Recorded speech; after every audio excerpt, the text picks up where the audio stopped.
Assalamu alaikum wa rahmatullahi ta'ala wa barakatuh. ‘Yan uwana, Sidarians, Pioneers, Kryptonians, a duk inda kuke, ina muku fatan alkhairi. Ina godiya matuƙar gaske da gaisuwa da fatan alkhairi da addu'o'i. Ina roƙon Allah ta'ala ya muku albarka, ya mana baki ɗaya. Addu'o'in da kuka yi na zahiri da na baɗini, ina roƙon Allah ta'ala ya amsa. Ina roƙon Allah ta'ala ya amsa. Allah ya saka ma kowa da alkhairi. Wato na samu saƙonni ta kowane irin kusurwa, waya, text messages, WhatsApp, Facebook, duka dai. To na dunƙula wannan godiyan ga baki ɗaya zuwa gare ku da fatan Allah ya saka ma kowa da alkhairi. Akwai waɗanda suka zo aka yi jana'iza da su.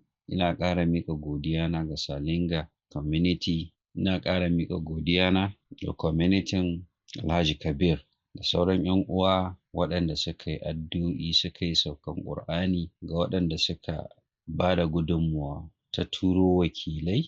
To ina roƙon Allah ta'ala ya saka ma kowa da alkhairi. Wato ba abin da zan ce ma mutane, na rasa kalmar da zan yi amfani da ita face in yi muku addu'a.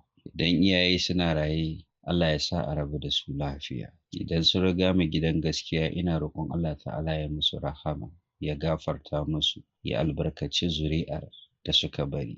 Allah ya shiryatar da mu da ahalin mu baki ɗaya. Allah ya wanzar mana da zaman lafiya a cikin wannan ƙasan baki ɗaya. Wato ban taɓa tabbatar da maganganu da baba ya faɗa min ba sai bayan babu shi a raye. Na kasance wanda in zafi ya yi zafi, ba zafi na rashin kuɗi ba a'a. In ya kasance rayuwa ta yi sarƙaƙiya, na je wajen baba ne mai bayani, zai kasance wanda yake warware min zare da abawa. Wato na taɓa tambayansa, nake ce mai yanayin yadda duniya ta ɗauki tafiya, da yawan mutane sun kasa gane cewa Yahudu na amfani da su, kuma ta fuskar da suka sani da kuma fuskar da ba su sani ba. Sai baba ya dariya, sai ya ce gurmin Yahudu. Ya ce Abubakar, in ba Yahudu ya kaɗa gurmi, ya ce wallahi tallahi da yawan mutane suna takawa. Ya ce kaga wayoyin nan da kuke amfani da shi, zan ta maka magana hankalinka yana kanwa. Kawai sai dai ya dariya. Gabaki ɗaya sun ɗora ku akan turbar da in ba abu kaza, za ka ji jikinka da ruhinka yana nunar maka da ba, sai ka ji kaman ka rasa wani abu na gangan jikinka. Ya ce to yana ɗaya daga cikin ilimin da Ubangiji ta'ala ya ba su, yadda za su yi ƙoƙari su yaƙe ka ta gefen addininka, su yaƙe ka ta gefen imaninka, su yaƙe ka ta kowane irin gefe, kuma ba za su yi amfani da makami ba ne, a'a abin da kake so ne za a ƙirƙirar maka wannan abin a ciki. Da na sha yin ilimin wannan bayanin, sai na taɓa yi muku update mai taken gurmin Yahudu. Baba bai banna haka ba, sai yake ce min ka yi ƙoƙari ka zama mutumin da kake da haƙuri, kar ka yi ma duniya garaje, saboda ana tafiya a batta. Ba kuma wai ta lalace ba ne, mutanen cikinta ne suka ƙi fahimtar Allah da ni'imar da ya musu, da neman saurin su samu, shi yasa ake kashe juna. Duk ka san me yake haifar da wannan? Sai ya ce min kuɗi. Da na tashi voice ina sai ne mishi taken rikicin me kuɗi. Dukkanin mutanen da kake gani a duniya suna neman duniyarsu ne haiƙan, kuma ba su ƙi su ba da kowa ko komai ba. Sai ce wannan abin ya fi cimma a gefen da muke tarayya a arewa. Da na ce baba ka zo kan gaba. Akwai wani bawan Allah da wani malami ya yarda da shi, ya kasance yana zuwa gurin shi, malamin nan yana ba shi waya yana gyara mishi. Kullum in yaron ya zo gyara malamin nan sidira ko fai, malamin yana ɗaukan aƙalla naira 2000 ko 3000 ya ba shi kuɗin mota. Ba ko zai iya takawa a ƙafa ya je, da ya gangara zai je gida. Amma cikin ihsani wannan malamin ya gamsu da hankalin yaron nan, ya yarda da shi, ya ba shi amana. Amma sai da yaron nan ya sace ma malamin nan sidira guda 11,000 da wani abu. Amma na ce baba in ka ga yaron za ka gan shi da kamala, sai ya ce su wawa kenan. Sai na ce baba su wawa kuma? Ya ce su wawa kenan. Duk mutumin da al'umma suka yarda da shi, ya ci amanansu, ya ce su wawa, duk mutumin da ya siffanta kanshi da addini amma kuma babu Allah da annabinsa a ciki ya ce min suwawa. Duk mutumin da ya kasance wanda bai da wani abu a duniya kawai shi ya zo alabaku mu samu ne sai ya ce min suwawa kenan. Da na tashi sai na kalla yanayin al'ummarmu da muke ciki. Mun kasa haƙuri da ni'imar da Allah ya mana. Mun shigo cikin space ɗin nan ana mana kallon mahaukata. Mun yi ƙoƙari mun tara fai da sidira. Mun yi ƙoƙari mun yi wasu sauran mining. Amma kullum mun ta'allaka a mu yunwa muke ji. Sai na ce to yi ƙoƙari ka yi haƙuri ka riƙe. Kar mu hau kan turban su mai suwawa. Wata rana muna zaune sai nake ce mai baba yanayin Najeriya abin yana ban mamaki. Za ka ga mutanen Arewa suna nuna suna yin mu. Da an zaɓe su sai su tafi su bar mu. Lokaci in ya zo saboda muna tunanin ai namu ne kuma da sun yi mana magana sai mu koma mu ƙara zaɓen su ba za mu ƙara ganin su ba. Sai ya ce min ina wannan roban da yara suke wasa da ita. Sai na ce mai robali sai ya ce to ka san duk inda yaro yana juya ta ko ya naɗa ta a hannu ya mata kitso. Sai ya ce sai ya ce to da Hausa ana kiranta jani talau. Duk yanda ka kaɗa ta tafiya za ta yi. Ka kalli duk shugabannin arewan nan ba komai suke buƙata ba illa kuɗi da gida da kadarori. So duk wanda zai ba su wannan abun ko da zai cutar da ahalinsa sai baba ya ce za su bi shi. Sun zama me? Sai na ce baba sun zama jani talau saboda suna yin makauniyar soyayya.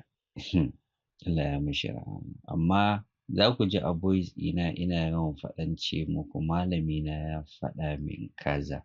To baba ne malamina. Shi ne malamin na. Na ce baba ya kamata ka yi haƙuri ka samu kuɗi ka yi tattali. Tunda ka ɗan samu ka ɗan dinga kashe kuɗin nan a hankali. Sai ya ce kar ka cire min Allah a gabana. Ka bar ni tare da shi. Yanda ya bani mai yawa ko yanda ya bani kaɗan Allah zai ƙara min. In wajen wani ne ya ce to sai ya mun gode.